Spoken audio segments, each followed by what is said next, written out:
Okay, this is a pretty serious movie and I like to do something funny at the start of all of my videos. But I couldn't think of anything, if I'm completely honest, so here's a Viking with an AK-47 riding a unicorn pooping out rainbows. Now I scarred you for life. Let's do the video.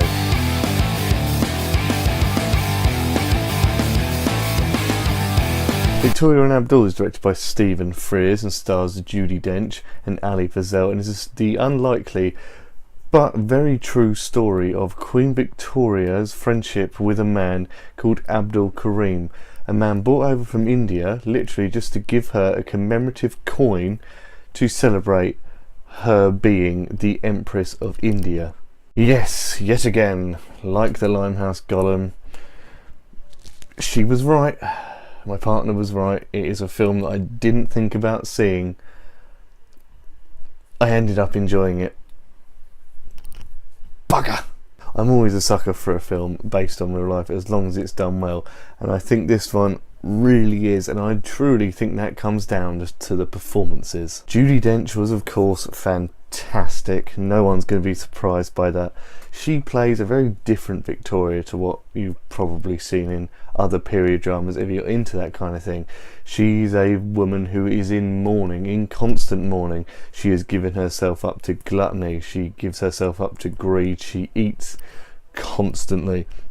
Since the death of her husband Albert, she is a changed woman. She doesn't care about the hierarchical society, about the people around her who only care about getting higher up in her books, in this sort of aristocracy, in this world of just high-rising life. She doesn't care anymore. She's a broken down woman, and Judi Dench nails that. She is so good as a woman who just, as I said, just doesn't care anymore.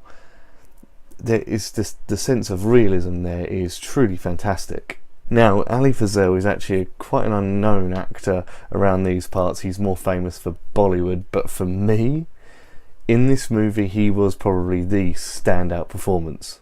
Now, the real Abdul, like in the film, was actually Queen Victoria's munchie or teacher. You see that in this film. You see him teach her his native tongue, teaches her how to write their language. He teaches them all of the culture that she wants to know. She ends up even making a room for him in the palace because of what he has taught her. And I really find that fascinating, that in real life they really did care for each other. There really was this sort of unbreakable bond between the two of them, and in the movie at certain points it becomes heart-wrenching because no one wants this small peasant man from India to be friends with the then Queen of England. It really brings this cultural divide, and it really breaks it up to a point where it's sort of where it would be acceptable now, but obviously wasn't acceptable all the way in the 1800s. It's a fantastic story to think that they broke through all these barriers even back then, and she wanted to know so many cultural things and she became so intertwined with them. It's fantastic, and it makes the actual Queen Victoria more fascinating to me. I did look up bits about the life that the two of them shared together when I got back home. It truly was fascinating. I also loved the costume design in this movie. They went into extreme detail. As I said, Queen Victoria was in mourning over her husband Albert at the time, and she would not wear anything but black, and she's in that. But all the costumes are so bang on to images we've seen of Victoria in the past and paintings, etc. Abdul himself also has these fantastic Indian garments on. They look incredible.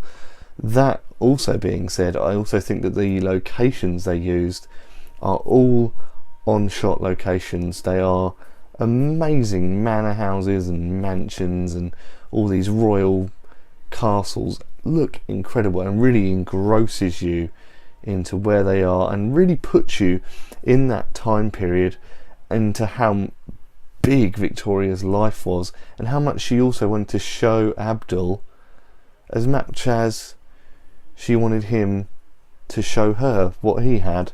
It was almost like, you know, you show me that, I'll show you this. It was fascinating, and the detail they took into everything they did was absolutely exceptional. Now, I am praising this movie a lot, but there's one major thing. As soon as I left the theatre, I knew that this would be its downfall, and it's very strange, and it's not something I've brought up in any of my reviews, but it's actually the release date. Yes, I know that sounds odd, but this movie is not going to appeal to the mass market. It's not really going to go much further than the UK. It is a subject that not a lot of people know about. Really, I didn't know about it until I spoke to my partner and my mother-in-law about it.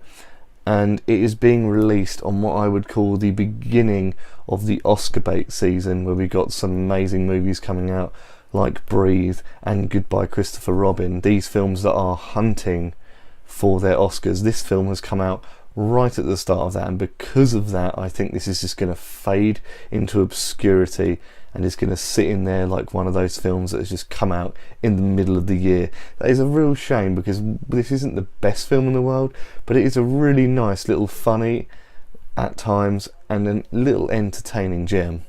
So for all of these reasons, guys, I'm going to give Victoria and Abdul a 3.5 out of 5.